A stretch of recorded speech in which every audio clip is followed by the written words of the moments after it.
kuna katikati ya wiki kuna mtu anatamani kufahamu nini hutokea mtu anapokuwa anaishi nje ya majira na nyakati. Asante, swali zuri sana. Nini kinatokea unapoishi nje ya majira na nyakati? Kwanza unapoishi nje ya majira na nyakati, moja wapo ni unakosa baraka ambazo zingekuwezesha kufika sehemu fulani kwa haraka zaidi. Kwa hiyo kuna kukosa baraka. Nimetoa mfano mzuri kama wewe unataka kuolewa kuna miaka 50, kama ni mama tuseme mathalan, wakati menopause inaanza kuwa na miaka 40, kwa utakosa baraka mtoto kwa sababu unaliendea jambo katika kipindi ambacho sio sahihi. Lakini pili, kuna tabu na dhiki. Kwa mfano unaposoma Biblia, kwa mfano kwa context ya kanisa, baada ya kipindi cha neema kuisha kutakuwa kuna dhiki. Kwa hiyo mtu asiweza kuitumia neema hii, maana yake itabidi aweze kuingia mbinguni kupitia kipindi kigumu, kipindi cha dhiki kuu. Okay.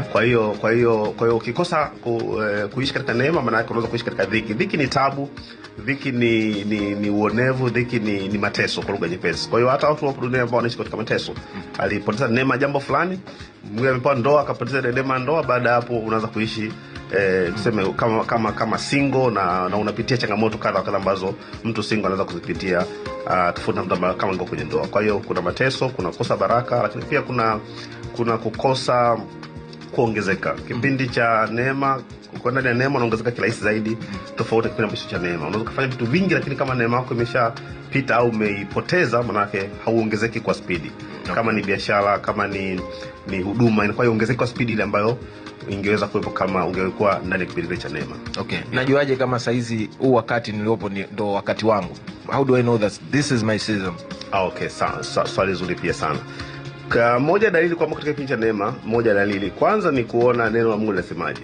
Kwa sababu mambo mengi ambayo tunayatafuta Mungu amesha yazungumza. Kwa hiyo kuchakata au kusoma neno la Mungu. Kwa mfano kwa context ya kanisa, bila shaka imeshazungumzwa kwamba tupo katika kipindi cha neema, ni kipindi ambacho sio kipindi cha sheria sasa hivi. Kwa hiyo neno la Mungu linathibitisha hiyo moja. Lakini wewe binafsi unajuaje? Unajua upo katika kipindi cha neema pale ambapo unapata wepesi wa jambo fulani. Unajua kuna kipindi unafanya jambo kwa wepesi kabisa, unasikia. Unafanya nguvu kidogo, matokeo makubwa. Yaani kipindi unafanya tunasema unafanya kazi kwa ukubwa, unasema unafanya kazi tembo lakini matokeo sisimizi, si ndio? Kwa hiyo ni dalili kwamba niko nje ya kipindi kile cha neema, kwamba nafanya kazi kubwa lakini sioni matokeo. Napambana katika biashara lakini sioni wateja wakija kwa nguvu. Naenda kufanya series advertisement lakini wale watu wanatokea.